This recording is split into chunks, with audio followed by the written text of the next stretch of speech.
Time to overreact to week 2 in the NFL. We'll start positively with the Baltimore Ravens, who remain undefeated at 2-0. After last week's win versus a bad team where they didn't look too impressive, they showed us why they're in contention to win the North after this performance. The Bengals had not lost a home game since week 1 of 2022, so over a year, and Baltimore went in there and got it done. Lamar Jackson showed us why he's one of the higher paid quarterbacks in football. He made some very clutch plays in this one, including the game-winning first down with 2 minutes 30 seconds to go, 3rd and 3 on his own 32. It looked like Logan Wilson, the Bengals linebacker, had him for a loss, but Lamar made some great moves, got to the outside, and picked up the first down. He also made an amazing throw to Zay Flowers, the rookie, for over 50 yards. His stats weren't jaw-dropping, but Lamar looked like the franchise quarterback we expect him to be in this game. Safety Geno Stone had a big interception on Joe Burrow right before halftime, and Baltimore was shorthanded in the secondary as well, which made this win even more impressive. The key for this team, as always, is to stay healthy. The past couple years, Lamar has been hurt in the last couple months of the season, but if he's healthy, this team will make the playoffs. There's no doubt about it. The Ravens get the Colts next week, and Anthony Richardson may not play in that game due to a concussion. And while Gardner Minshew's not terrible, I think Baltimore should have their way with them in that game. The second overreaction, Justin Fields and the Bears were all hype. This team sucks. I'm not going to sit here and act like Justin Fields has been good, because he hasn't. He had another horrible interception inside of his own 10-yard line. We saw this last year too when Jeff Okudah on the Lions at the time made the same type of play. Fields is just way too careless with the football at times and just has no idea how to read a defense. There were a couple of plays where Fields had well over 4-5 seconds to make a throw but ran into a sack. That kind of stuff is unacceptable for a quarterback in year 3. But at the same time, I feel like Chicago not going with an offensive head coach is backfiring big time. It seems like whatever Matt Eberflus is doing on defense is not working. On the bright side, DJ Moore had over 100 yards, their big offseason acquisition, and they ran the ball very well with Khalil Herbert and Roschon Johnson, although they did not have too many carries. And that's what bothers me about this Bears team. They have to play to their strengths, and they're just not doing it. They're trying to make Justin Fields a pocket passer. They're not giving their running backs enough carries. It seems like their offensive coordinator, Luke Getsy, is making Justin Fields something he's not. Like, let's make him run. Justin Fields only had 2 designed runs in this game, which is unacceptable. This coaching staff definitely seems cooked, and if the Bears suck again this year, this might be Justin Fields' last year in Chicago. Jaquan Brisker and Eddie Jackson, both their safeties got hurt early in this game, and that definitely hurt them a lot. And I guess this is fun. Chase Claypool scored, so you got that going for you. There were rumors he was going to be a healthy and active, but Chase Claypool got in the end zone. It does not get much easier as the Bears will play the Chiefs next week, so 0-3 seems to be on deck. Next we have the other side of that game, the Buccaneers. I think the Buccaneers are better than people thought. The Bucs beat Chicago 27-17, and this game was pretty much over in the midway of the 4th quarter. Their schedule has not been daunting by any means, but their win in Minnesota was still pretty impressive. And honestly, Baker Mayfield has been really good this year. His numbers on 3rd down this year are amazing. He's 20 for 23, over 200 yards, 3 touchdowns, no turnovers, and a 132 passer rating. It helps to have Mike Evans and Chris Godwin, and Mike Evans, by the way, has been awesome this year. But I gotta give Baker Mayfield his credit. At least one of my bold predictions is looking solid so far, how I said Baker Mayfield would be this year's Geno Smith, and there's a long way to go, but maybe it happens. As I've said before, this team's defense is still good. There's plenty of guys left on this defense that were on the 2020 Super Bowl roster, and that includes Shaquille Barrett, who had the pick 6 on Justin Fields. They can still get to the quarterback at a high level, and their offense is definitely respectable enough with the pieces they have. They got a nice game from running back Rachaad White too. They play in the NFC South, and while they're not my first or even second choice to win that division, there's still a chance because there's no elite teams here. Due to their first place schedule and winning the South last year with Tom Brady, they have to play the first place Eagles, so that's not fun. But depending on how they look in that game, it should give us an idea of where this Buccaneers team is really at this year. Even if they remain competitive and lose by, I don't know, less than 6 or less than 5, you may start to think, hey, the Buccaneers might be kind of legit. Next we have Zach Wilson is still the same guy, and the Jets will miss the playoffs with him as a starter. Well, that did not take too long. The Jets offense looked lost, the offensive line still stinks, and worst of all, Zach Wilson still looks awful. Their defense, which is supposed to be the best part of the team, didn't even look that good. CeeDee Lamb had over 100 yards before halftime, but I will say Sauce Gardner was very close to a pick 6 in the first half. Their left tackle Dwayne Brown, who's close to 40 now, looks washed up, and Micah Parsons did whatever he wanted to against him. Breece Hall only had 4 carries, Dalvin Cook lost a fumble, and aside from a Garrett Wilson slant that went 70 yards to the house, there was nothing good to see on offense. I feel like based on how bad the offensive line has been, even if Aaron Rodgers was healthy, there would still be issues here. At least the Jets have another offseason to get that right, because if they can't keep Rodgers upright at 40 years old, then this whole operation is just not going to work. The question still remains, do the Jets get a veteran quarterback that can compete with Zach or maybe take his spot? I mean, they won't do it after one game, but you would think if it trends in this direction, it may happen at some point. Next, we have Sam Howell and the Washington Commanders hold up in Denver despite being down 21-3. And I was impressed. I assumed this game was over when I saw that score. It seemed like after that nasty hit by Kareem Jackson to Logan Thomas really pissed off the Commanders, and after that, the offense was rolling. And for Kareem Jackson, I believe he got suspended for making 2 dirty hits in back-to-back weeks. He was the same guy who knocked out Jacoby Myers the week prior. Sam Howell did get some help from Brian Robinson, but the kid made some big throws. He made a great throw to John Bates down the right sideline and a 40-yard dart to Terry McLaurin for a touchdown. It seems like Eric Bieniemy's had a great influence on this offense so far. If only the Chicago Bears thought the same thing. Sunday was Howell's first turnover-free game in 3 starts, and this Washington offense might be pretty good as long as the offensive line holds up, and so far they have. The next 2 games for Washington, though, are their toughest of the season probably, as they will be hosting the Buffalo Bills in week 3, and then they're at Philadelphia in week 4. They may be 2-0 now, but if they can get out of that going 3-1, then they should be happy. And lastly, we have which 0-2 teams should we write off? So far, the 0-2 teams are the Patriots, the Chargers, the Broncos, the Bengals, maybe the Steelers depending on tonight,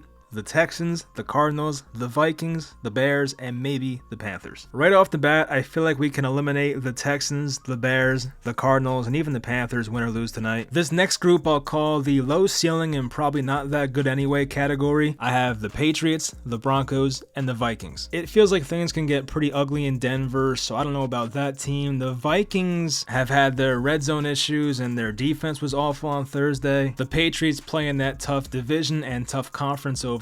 So I would say if one of these teams were to make the playoffs, I'd probably pick the Vikings, but I don't feel great about any of them. This next tier is tough because this team still has to play tonight, but I have the Steelers on their own tier. I still think they're better than those previous 3 teams I mentioned, but they're also a tier below the last 2 teams we have yet to go over. I don't want to give up on the Steelers after one bad game. It was against the 49ers, who are very tough, obviously. I'm sure we'll find out more tonight about how good the Steelers really are. And the 2 teams that I cannot give up on yet are the Chargers and the Bengals. There seems to be actual concern about Joe Burrow missing week 3 Monday night versus the Rams. They did start 0-2 last year and went on this big winning streak to end the season. Their next 4 games do seem winnable to me, so I don't want to count them out just yet. They barely lost to the Ravens despite playing like crap for the entire first half. But of course, Joe Burrow's health is the main question here. The Chargers I don't want to count out yet either because they still have so much talent on that team. They play against Minnesota this week, which should be an awesome game. 2 teams fighting at 0-2. They were up 11-0 in Tennessee, and as usual, their defense broke down. They kept settling for field goals, and they self-destructed in the end. There were a couple of really bad unnecessary roughness calls on Derwin James on a 3rd and 13. He's got to know the situation and not make that dumb play. And there was a roughing the passer on a 3rd and 4, which led to the Titans taking their first lead of the game. So in some ways, the Chargers beat themselves, and right at the end of regulation, 7 yards away from the end zone, Justin Herbert got sacked by Harold Landry, which forced the game to go to overtime. The Chargers got the ball first, but they had to punt. After the overtime loss, their head coach Brandon Staley honestly reminded me of Joe Judge back in 2021 during his final year with the Giants. He had the same tone, he was going after reporters. It seems like he's on very thin ice right now, and depending on how the rest of the season goes, I mean, this might be it for him. We know someone has to get blamed, and it's not going to be Justin Herbert, obviously. And the Chargers in their 2 losses lost by a combined 5 points. I mean, they're in these games, they were winning for most of these games, so you can say it's unlucky, but this is also what the Chargers do, so maybe that's just part of who they are. But as I said, they're too talented to give up on yet, so I don't want to do that. That'll do it for Overreaction Monday. Hope you guys enjoyed the video. Leave in the comments your reactions to week 2, and I'll talk to you guys next time.